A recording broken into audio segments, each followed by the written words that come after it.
የእግዚአብሔር ቤተሰብ እንደምን አላችሁ? ከእናንተ ጋር በመገናኘት እድሉ ስለተሰጠኝ እጅግ ደስተኛ ነኝ። በዛን ጊዜ የነበሩት እንግዲህ ዛሬ ትልቅ አዛውንቶች ሊሆኑ የሚቃጣቸው እንደሚሆን እርግጠኛ ነኝ። እነሱን በደረጃ በመጠኑ አብሬያቸው ለመጓዝ ሙከራ አድርግ ነበር።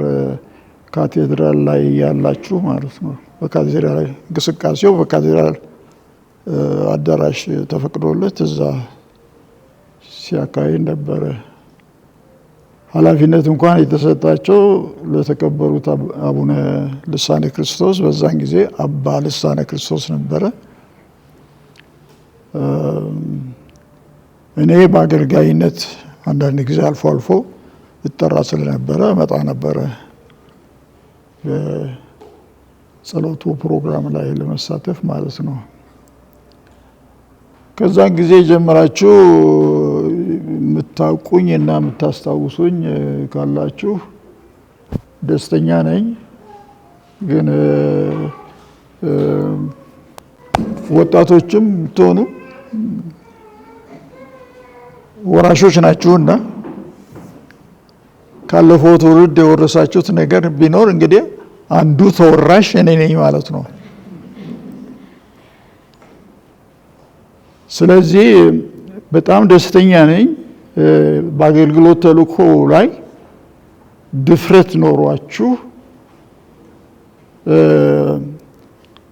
አቋማችሁ ሳይላላ ሳይበገርም ማለት እችላለሁ እስካሁን ዘልቃችሁ እንደውም ከዛም ባለፈ ለአንዳንድ አዲስ ተተኪዎችም ለማስተላለፍ ስለቻላችሁ በጣም ደስተኛ ነኝ፣ እደሰታለሁ። በዛም ወሳኝ አቋማችሁም በደስታ መንፈስ በእውነቱ ቤተ ክርስቲያንን በጽኑነቷ የምትወክሉ ሆኖ ስለማያችሁ በጣም እደሰታለሁ እና እግዚአብሔር ይባርካችሁ። ለቀረውም መሪነቱን ቦታ እሱ እንዲይዝና እናንተን ወደ ፍጽምና እንዲያደርሳችሁ በጸሎት ከእናንተ ጋር እሆናለሁ ማለት ነው ሁልጊዜ። ዛሬ ግን እንግዲህ በቀጥታ ወደ በጸሎት ነው የጀመራችሁትና እስካሁን ስታካሂዱ የቆያችሁት። በቀጥታ ወደ ተሰጠኝ መልእክት እገባለሁ። እንደ መነሻ አድርጌ የምጠቀመው ሁልጊዜ የመጽሐፍ ቅዱስን መንፈስ ነው። ይሄ ከሌላ ቦታ የመጣ በሕገ ቀኖና የተመሰረተ በመሆኑ ምክንያት አይደለም። ይሄንም ትልቅ ቁም ነገር ያለው ተልእኮ ነው እኔ የምወስደው። መጽሐፍ ቅዱስ ስለሆነ መሰረቱ፣ መነሻው፣ ምንጩ መጽሐፍ ቅዱስ ነው። ወደ ሌላ ወደ ምንም መሄድ አንፈልግም። ስለሆነም የእኛስ መሰረት ምንድን ነው? እንደ ክርስቲያኖች በዓላማ ተልእኮ አኳያ ብቻ ሳይሆን መነሻችንን ብንገመግም ክርስቲያኖች ነንና በክርስትናችን አኳያ እንዴት ነው ማየት የምንችለው ራሳችንን? በዛሬው ዘመን አሁን ባለንበት በራሳችን ወቅት ላይ ሆነን ራሳችን ብንመለከት እንደ ክርስቲያኖች ማለት ነው ብንመለከት ምን ላይ የምንገኘው ብለን ጥያቄ ማንሳት እንችላለን።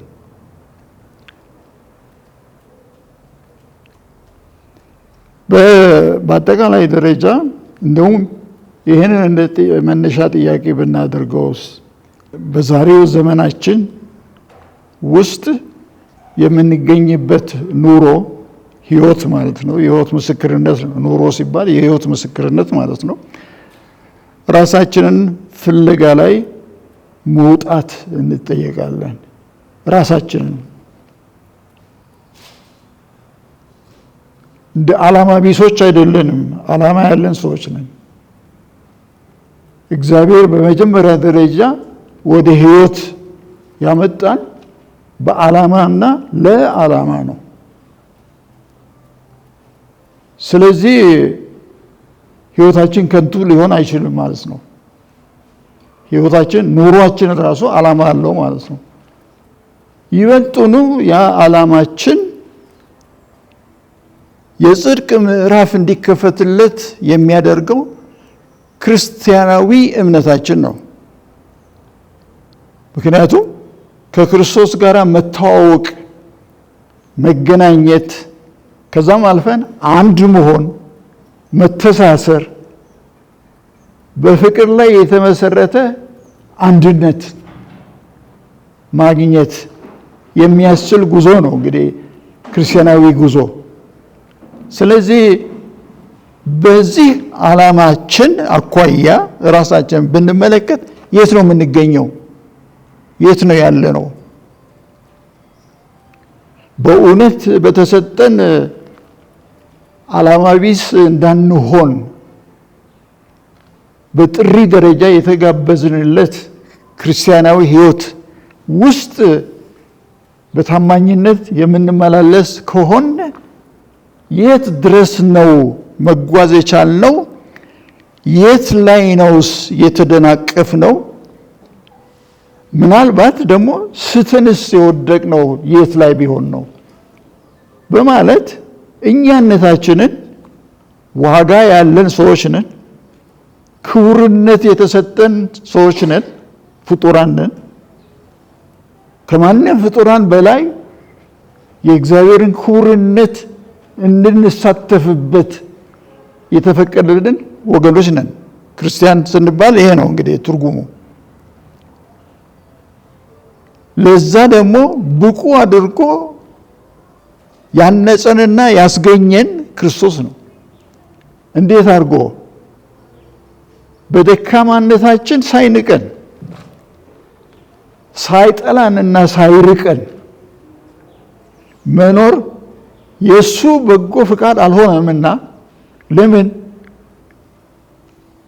ለፍጥረቱ ሁሉ ያለው ፍቅር ግድ ስላለው እኛን መስሎ ከኛ ጋር አንድነትን ፈጥሮ ወደኛ መጣ። እግዚአብሔርን በመወከል ደረጃ ብቻ አይደለም፣ በመወከል አይደለም፣ አክቹዋሊ በመገኘት ሆኖ እግዚአብሔር ራሱ ሆኖ ግን የሰውን ባህሪ በመውረስ የሰውን ተፈጥሯዊ ባህሪ በመውረስ ከኛ ጋር አንድ መሆንን አረጋገጠ ማለት ነው። በተግባር ወደኛ መጥቶ በዚህ በክርስቶስ እንቅስቃሴ ውስጥ እንግዲያውስ በመነሻነትም በመድረሻነትም መንፈስ ቅዱስ አለ። በተግባር ላይ ማለት ነው። መንፈስ ቅዱስ በመሰረቱ ክርስቶስ ሰው ሆኖ ከኛ ጋር ሊቀላቀል መንገዱን የከፈተው መንፈስ ቅዱስ ነው።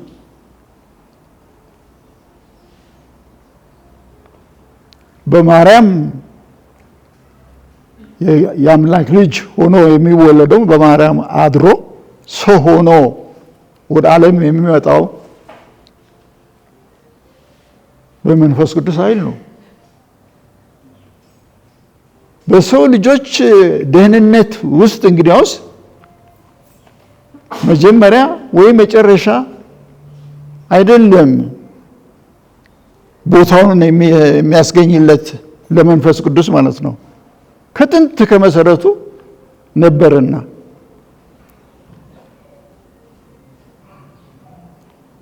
ስለዚህም አንዳንድ ጊዜ እንግዲህ በጣም ያስቸግረናል ማለት ነው። እንደውም በእኛ አቅም ደረጃ መንፈስ ቅዱስን ከክርስቶስ ለይቶ ማስቀመጥ በተለይ ደግሞ በምስጢረ ደህንነት ታሪክ ውስጥ በሰው ልጆች ሁሉ መዳን ታሪክ ውስጥ መንፈስ ቅዱስን በግራ ክርስቶስን በቀኝ ማስቀመጥ ማንም መብት ሊሰጠን አይችልም። የማይቻል ነውና አይደረግም፣ ሊደረግም አይቻልም። ሁለቱ በአንድነት የቅዱስ ሥላሴ አብንም ጨምሮ በምስጢረ ደህንነት ታሪክ ውስጥ ሚና የነበራቸው ሶስቱ በህብረት ነው፣ በአንድነት ተሳትፎ ነው። ስለዚህ አንዳንድ ጊዜ በአባት ተልኬ መጣሁ ምናምን ብሎ ክርስቶስ ራሱ ይናገራል። ግራም ያጋባን መሆን የለበትም።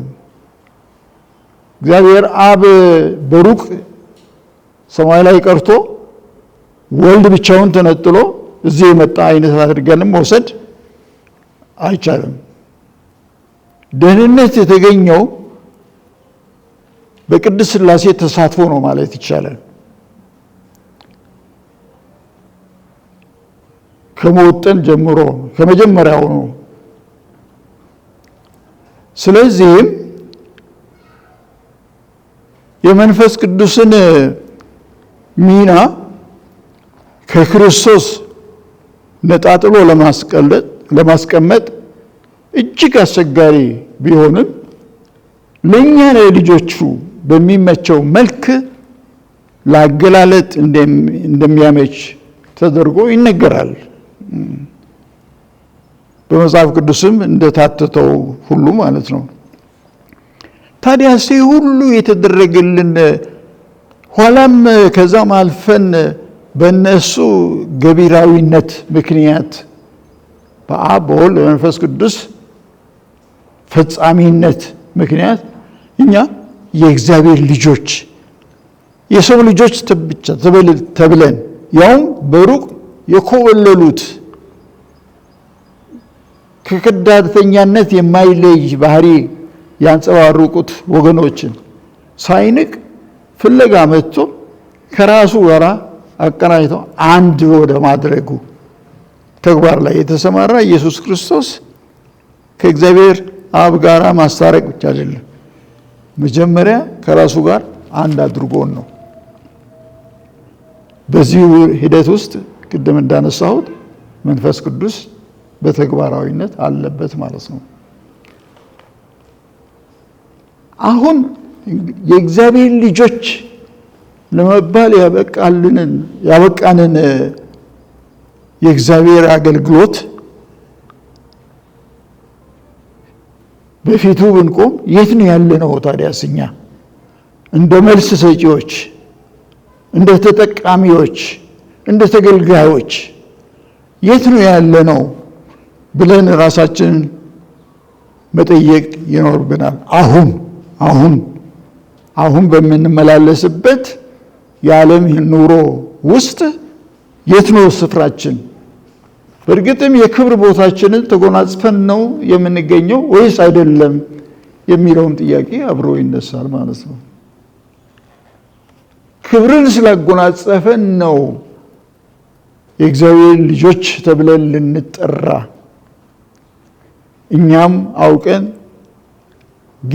ጌታችን አዳኛችን ብለን ልንቀበለውና በሕይወታችን ልናስተናግደው በአንድነት የምንቆም ወገኖች መሆናችንን የምናረጋግጥ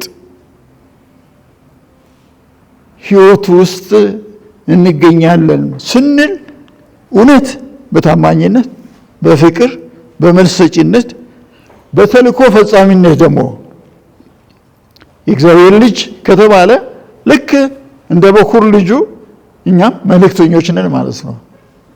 ለተልእኮ የምንወጣ ነን ማለት ነው። ስለዚህ በዛ አኳያ ነው እግዚአብሔር ክርስቶስ ዛሬ የሚያየን የሚመለከተን ብለን ነው እኛነታችንን መጠየቅ የሚጠበቅብን ማለት ነው። በሆነ መንፈስ እኛነታችንን ማግኘት አለብን። እውነተኛ እኛነታችንን እኛ ያስከተልነው ትርጉም ሳይሆን እውነተኛው መንፈስ የያዘ እኛነታችንን በፍለጋ ስንሰማራ በትክክል ማግኘት አለብን። ጥርጣሬ የሌለበት ታማኝ ልብ ሊመሰክርለት የሚያስችል በእግዚአብሔር ጥበብ የተመራ ሕይወት መሆኑን በፍቅር በእርግጠኝነት በታማኝነት ተቀብለን የምናስተናግደው ሆነን መገኘት አለብን ማለት ነው። ስለዚህ ለፍለጋ መውጣቱ አስፈላጊ ነው፣ ግዴታ ነው። በዛ ሂደት ውስጥ እንግዲህ ፍለጋ ከወጣን ብቻችንን ቆመን ነው ለፍለጋ የምንሰማራው? በራሳችን በመመካት ነው ወይስ በመመኪያ ይዘን ነው? ይሄ ነው እንግዲያውስ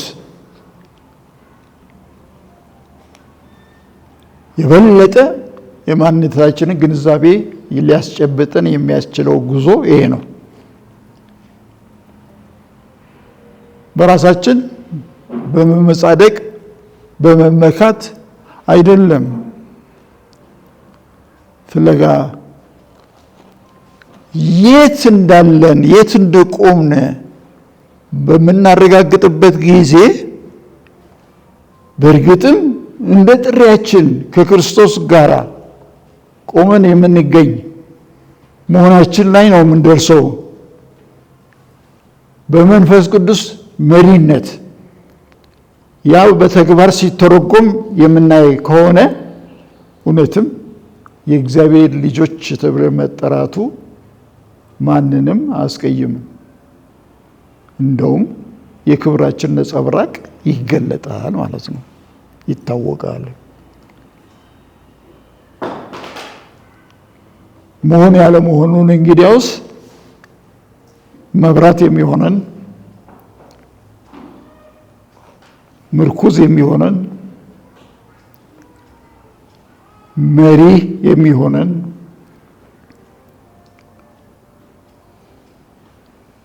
እግዚአብሔር ጌታችን ኢየሱስ ክርስቶስ ሆኖ መስተንግዶውን ግን የምናገኘው በመንፈስ ቅዱስ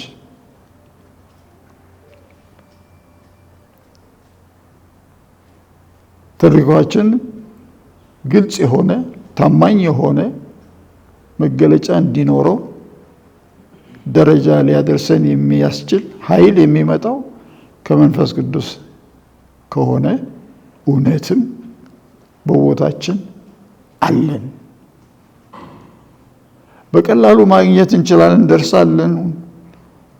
ያ እስከሚገለጥ ድረስም ደግሞ ነጸብራቅ ይኖረናል ብለን ደግሞ ብንጠይቅም እንግዲያውስ አዎ የምንመራው እኮ በእግዚአብሔር በራሱ ነው። በወደደን አስቀድሞ ፈልጎ ባገኘን እግዚአብሔር እኮ ስለምንመራ ነው ማረጋገጫ ድረስ መድረስ የሚያስችለን መንገድ የሚሰጠን ክርስቶስ ራሱ መሆኑን እናሳያለን ማለት ነው። አሁን ያንን ፍለጋ በምንወጣበት ጊዜ መጀመሪያ የምናነጣጥረው አዳኛችን ላይ ነው። አዲስ ሕይወት ያለበሰን አሁን ልንገኝበት ደረጃ ድረስ የመራን ያጎናጸፈን ያስገኘልን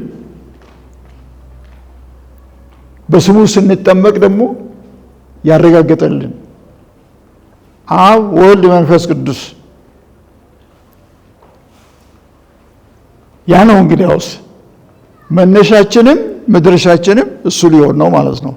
ስለዚህም በምንደርስበት ጊዜ የምናገኘው የእግዚአብሔር ቅድስት ሥላሴ ሁለተኛው አካል አብ ወልድ መንፈስ ቅዱስ ብለን ስለምንሰይማቸው ወልድ እንደ አዳኝ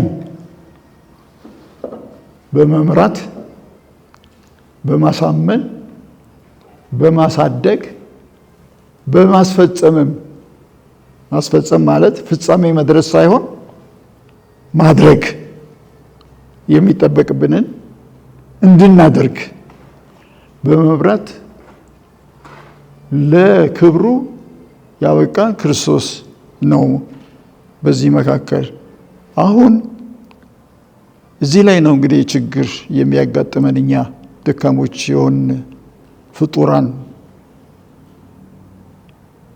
ምን አይነት ድካም ነው የሚያጋጥመን?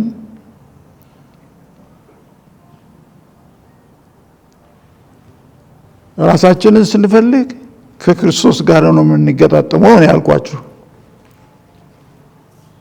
በሱ ውስጥ ነውና እኛነታችንን ማግኘት የምንችለው። አሁን ያ የሚያጋጥመን ክርስቶስ የትኛው ክርስቶስ ነው የሚል ጥያቄ የሚያስነሳ ዘመን ውስጥ ነው ያለነው። ይሄ ግንዛቤው ይኖራቸዋል ብዬ ገምታለሁ። ምክንያቱም ለክርስቶስ ብዙ መልክ እየተሰጠው እንሰማለን፣ እናያለን። ታዲያ አሁን ክርስቶስ ጋር ስንገጣጠም የትኛው ክርስቶስ ነው አምነንበት የምንሰግድለት የምናመልከው እውነተኛ የቅድስት ሥላሴ አካል ብለን ምስክርነቱን የሰጠን የፈቀደልን? ያለበለዚያ አንችልም ነበር በመመስከረኛ በምስክርነት የጠራን ሆነን በመገኘታችን ምክንያት በደስታ በጉጉት በአመኔታ ክርስቶሳችን ይህ ነው ብለን ከተገጣጠም በእርግጥም እኛም በተልእኮ ፈጻሚነት ላይ እንደምንገኝ አረጋገጥን ማለት ነው። ምክንያቱም ተልእኮውን የሰጠን ይህ የምናመልከው ክርስቶስ ነው። ይህ ወዳጃችን አድርገን የተቀበል ነው። ወዳጃችን አድርገን እንድንቀረጽ ያደረገን መሆኑን የምናረጋግጥለት ክርስቶስ ነው ብለን የምንቀበለው ክርስቶስ መሆን አለበት እንጂ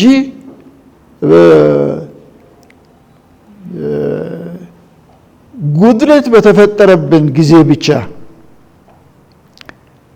ልናገኘው ፍለጋ የምንወጣ፣ ጫና ሲበዛብን፣ እንቅፋትና መሰናክል ሲበዛብን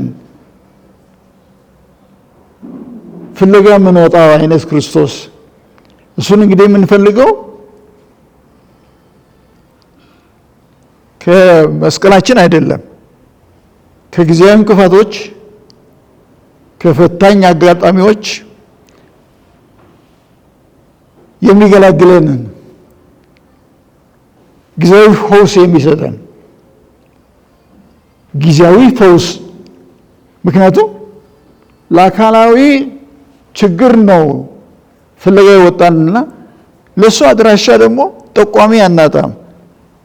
እዛ ጋ እኮ በጣም ጥሩ ኮንፈረንስ አለ፣ እዛ ጋ ብዙ ጥሩ አገልግሎት የሚሰጥበት ቦታ አለ ብሎ የሚጠቁም ብዙ ምክንያቶችና መነሻዎች አሉ።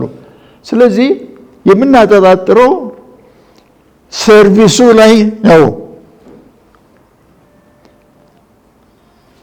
የምንጓጓለት ያንን አገልግሎት ስለሆነ በተለይ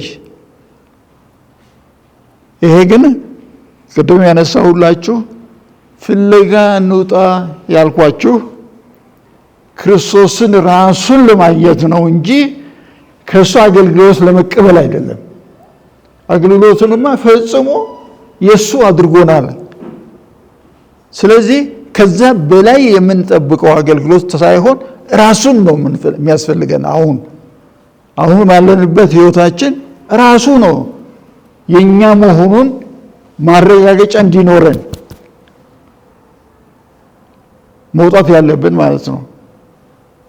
ለዚህ እድል የሚጋብዝ ብቻ አይደለም የሚያሰማራን፣ ለፍጽምና ለተግባራዊነት የሚያደርሰን የራሱ መንፈስ ነው።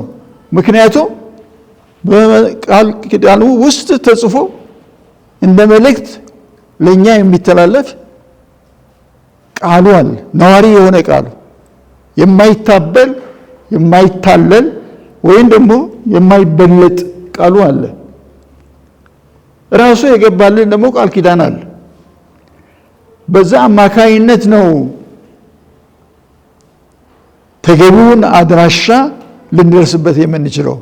ትክክለኛውን ኢየሱስ ክርስቶስን ልንገናኘው የራሳችን የማድረጋችንን ደግሞ ማረጋገጫ የሚሰጠን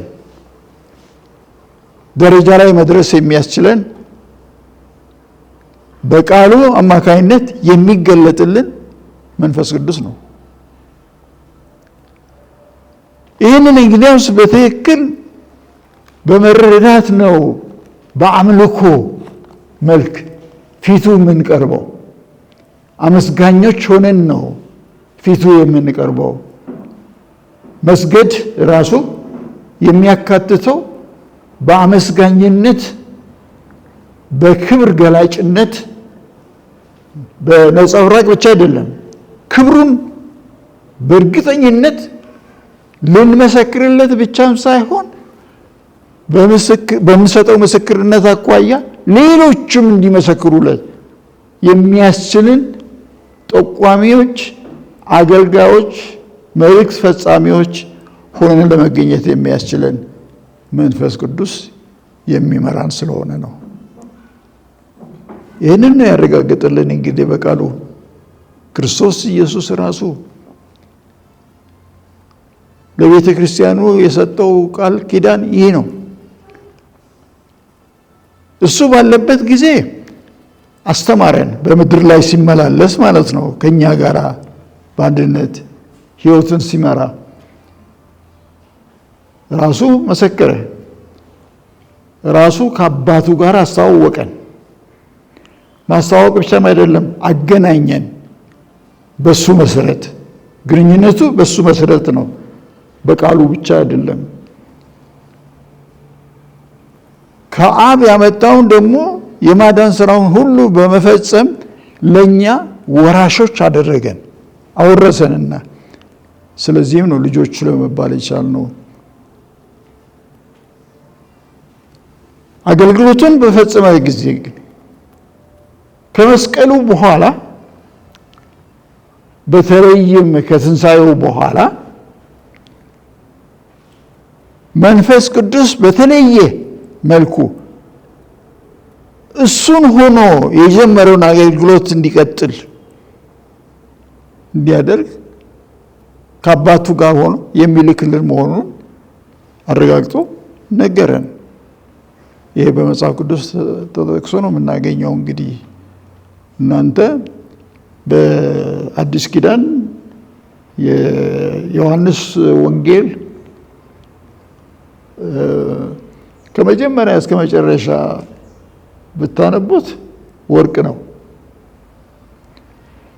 ነገር ግን ለዚህ ጉዳይ በተለይ የሚመለከተውን ክፍል ደግሞ ምዕራፍ 14 ምዕራፍ 15 እስከ ምዕራፍ 16 ድረስ ማንበቡ በጣም ጠቀሜታ አለው። እነዚህ 3 ምዕራፎች ስለ መንፈስ ቅዱስ ተልእኮ ከአብ በወልድ አማካይነት የተላከልን ወልድ የጀመረውን አገልግሎት ተልእኮ የማዳን አገልግሎት ማለት ነው መንፈስ ቅዱስ በመጣ ጊዜ የሚቀጥልና የሚያስቀጥል ያንኑ ተልእኮ የማዳን ተልእኮ ቤተ ክርስቲያን ደግሞ እንደ መልእክተኛ አጽንቶ የሚያቆማት ይሆን ዘንድ የመጣ ቃሉ አነጋገር አንዳንድ ቦታ ላይ ትንሽ ብቁ መንፈሱን የሚናገር አይመስለኝም። በመጀመሪያ ደረጃ ምዕራፍ 14 መግቢያው አካባቢ አጽናኝ መንፈስ ቅዱስ ይላል። ለምንድን ነው አጽናኝ የሚለውን ቃል የመረጠው? ከይዘቱ ጋር ከዋናው ይዘት ጋር ለማዛመድ ታስቦ የተደረገ ነው። ዋናው ይዘት ምንድነው? አብ የማዳን ስራውን አከናውኖ በምድር ላይ አከናውኖ በመፈጸም ወደ አባቱ የሚመለስበት ጊዜ ስለደረሰ ወደ አባቴና ወደ አባታችሁ እሄዳለሁ የሚል ቃል ሲያሰማቸው ደቀ መዛሙርቱ ትንሽ መበርገግ ይጀምራሉ። ትንሽ ነውጥም የደረሰባቸው ይመስላል። ስለዚህም እነኚህ ወላጅ አልባ እንደሆናችሁ አድርጌ ትቻቸው አልሄድም ይላል። ስለዚህ ምን ይሁን? አጽናኝ መንፈስ ቅዱስ እልክላችኋለሁ። እኔ አለሁ፣ አትፍሩ፣ አትደንግጡ። ግን አሁን እንደሚገኘው ስጋ ለባሽ ሆኜ ከእናንተ ጋር እንደተቀላቀልኩ አንድነትን እንደመሰረትኩ አይነት ሳይሆን መንፈስ ቅዱስ የማይታየውንም አብ ጭምር ወክሎ ነው የሚመጣው። ያን አገልግሎት የሚፈጽመው የማይታይ አብ ጭምር በመወከል ነው። ስለዚህ በአይነ ስጋችሁ ማየት የማትችሉ ቢሆን እኔ ግን አለሁ። ስለዚህም አብ፣ ወልድ፣ መንፈስ ቅዱስ በማዳን ተግባር አንድ ናቸው ማለት ነው። ይህንን ነው የሚያረጋግጥልን። ስለዚህ እኛስ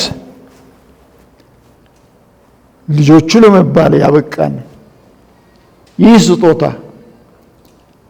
ይህ የህይወት ተካፋይነት፣ ይህ ወራሽነት ምንን ያስከትላል? ጥቅሙን ብቻ አይደለም የወረስነው፣ አገልግሎቱን ጭምር ነው። ስለዚህ ምን እንሆናለን? የቤተ ክርስቲያን አካል በምንሆንበት ጊዜ ልዑካን ነን ማለት ነው። እያንዳንዳችን መልእክተኞች ነን። የዚሁ የአብ ወልድ መንፈስ ቅዱስ ስራ እና ተግባር የማዳንን ተልእኮ ፈጻሜ መኖር ብቻም ሳይሆን በመኖር አውራሾች መሆን መብት የተሰጠን ወገኖች ነን። መብታችን አደራ ጭምር ነው። አደራ ማለት ይህንን ካልፈጸምን እንደውም ሆነን አልተገኘንም ማለት ነው። በክብራችን መጎናጸፍ አኳያ ሆነን የተገኘን ወገኖች አይደለንም ማለት ነው። ስለዚህ ለጥሪያችን ታማኞች መሆኑን ግድ ይለናል ማለት ነው። ታማኞች ሆነን መገኘት አለብን። በዛን ጊዜ የእሱ መሆናችንን ነው የምናረጋግጠው፣ እሱም ደግሞ የእኛ እንደሆነ ነው የምናረጋግጠው ማለት ነው። ይህንን ቃል ኪዳን የገባው ክርስቶስ ራሱ እኮ ነው።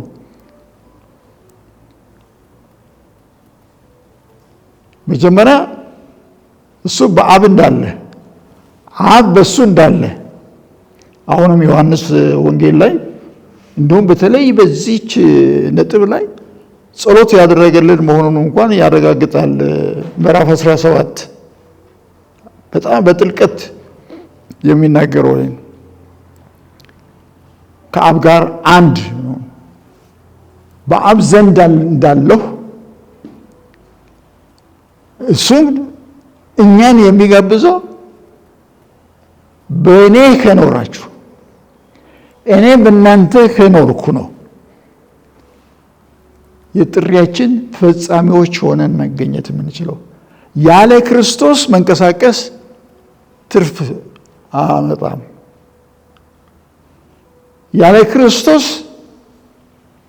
መንቀሳቀስ ማለት በጎ አድራጊ ሆነን ብንሳተፍ፣ ለምሳሌ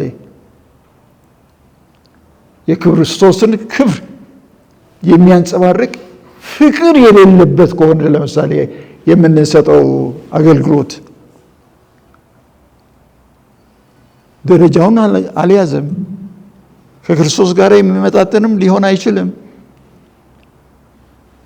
ክርስቶስን ወደኛ ያመጣው ምንድን ነው? ፍቅር ነው ግድ ያለው ይላል እኮ።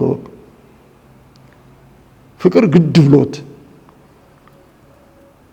እሱ እኛን መውደዱ ማለት ነው። ፍጡራን በመውደዱ በዚህ መልክ ነው የኛም አገልግሎት የሚጠበቀው። እሱን ሆነን ነው ተወካዮች ነን። ቀጥታ የሆነ ተወካይ እሱን ሆነን መገኘት እሱ የሚያደርገውን እያደረግን ነው ማለት ነው።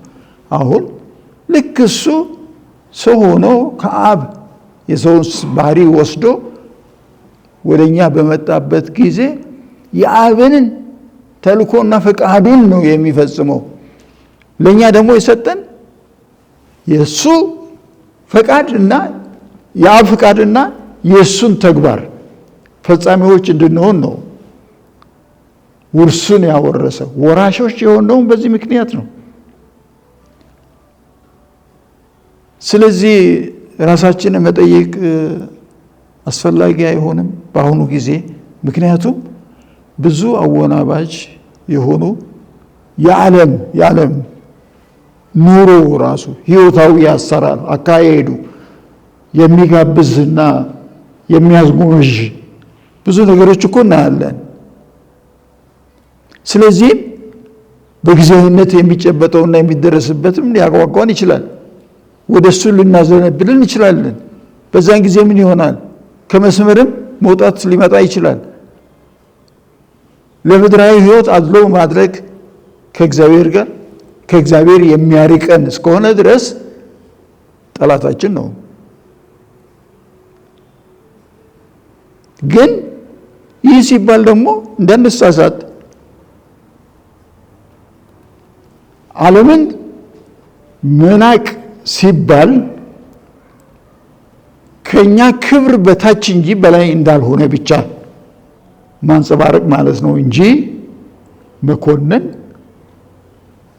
ወይንም ማጥላላት ከነጭራሹ የኮመኔ ቦታ ብቻ እንደሆነ አይነት አድርገን ማስቀመጥ አይደለም። ተፈጥሮ ሁሉ የራሱ ክብር አለው። የራሱ ከእግዚአብሔር ነው የመጣው። ሁሉ በምድር ላይ ያለው በሰማይ ያለው ሁሉ ከእግዚአብሔር ነው የመጣው። ለየራሳቸው ደግሞ የተሰጣቸው የራሳቸው ክብር አላቸው። ስለዚህ እኛም ማዋረድ አንችልም፣ ያንን መኮንንም አንችልም። ግን ከኛ በታች መሆኑን ማወቅና መቀበል ነው እንጂ ከኛ በላይ ሆኖ እኛን የሚመራ እኛን የሚያዘን መንፈሳችንን የሚገዛ መንፈሳችን ማለት ዝንባሌያችንን ህይወታዊ ዝንባሌያችንን ፍቅራችንን የሚሰርቅ መሆን የለበትም። አንወደውም ማለት አይደለም። ዓለምን መጥላት አለብን ማለትም አይደለም። ከኛ በታች መሆኑን ብቻ መረጋገጥ። እኛንን የምንመራው የገዥነት ስልጣን ተሰጥቶናል። የበላይ ኃላፊነትም ግዴታ ተሰጥቶናል። ከማን? ከእግዚአብሔር። ይህም የተሰጠን ገና ስንፈጠር ነው። ገና ስንፈጠር ኦሪት ዘፍጥረት ላይ ስታነቡ እኮ የምታገኙት ይህንን ነው። ለሰው ልጅ ብቻ እኮ ነው በፍጥረታት ሁሉ ላይ ስልጣን የተሰጠው ለሰው ልጅ። ያንን በመሳታችን ነው ከእግዚአብሔር ጋር መራራቅ የተፈጠረው። ለአዳምና ሔዋን ነው የምንሰጠው መቼም የፈረደባቸው የመጀመሪያ ሰዎች ነን በማለት ሰዎች ናቸው ይላል። ለሰው ባህሪ የሚከተሉት ናቸው የሳቱት። ያ ተፈጥሮ ባህሪያዊ የተሰጣቸው እነሱ ናቸው የሳቱት። አለቃ እንዲሆኑ፣ መሪ እንዲሆኑ፣ እንዲያስተዳድሩ ስልጣን ሁሉ በግልጽ ከፈጣሪ ከራሱ የተሰጣቸው ሆኖ እያለ ተመልሶ ለፍጥረት በመገዛታቸው ነው የእግዚአብሔርን ወደ ጎን ትተው ማለት ነው። እልቅናችንን ብቻ አይደለም ያጣ ነው፣ ክብራችንን አዋርነን ነው። ይሄ ነው እንግዲህ ከእግዚአብሔር ከመራቅ በላይ ክብር ማጣት የለም። ከእግዚአብሔር መንፈስ የሚያርቀን ተግባር ላይ ተገኘን። እናንተ እንግዲህ የምትሰጡት አገልግሎት ዛሬ ለልጆቻችሁ፣ ከዛም ቀጥሎ ለጎረቤት፣ ከዛም ለሌላው መንደር የሚዳረስ ነው። ምክንያቱም የህይወት ምስክርነት የእድሜ ገደብ የለውም። የህይወት ምስክርነት ቃል ሊረሳ ሊዘነጋ ይቻላል። እሱን ደግሞ እንዳይፈጽም ተመዝግቦ የተሰጠን የእግዚአብሔር ቃል አለ። ይሄ ቃል እግዚአብሔር ባነበብን ቁጥር መንፈስ ቅዱስ በዚህ ቃል አማካይነት ኃላፊነታችንን ያስታውሰናል። እንደዛ ብሎ ነው የተሰጠው ኃላፊነት። መንፈስ ቅዱስ ልክላቸዋለሁ፣ እሱም እኔ ያስተማርኳችሁን፣ እኔ የነገርኳችሁን፣ እኔ ያደረግኩትን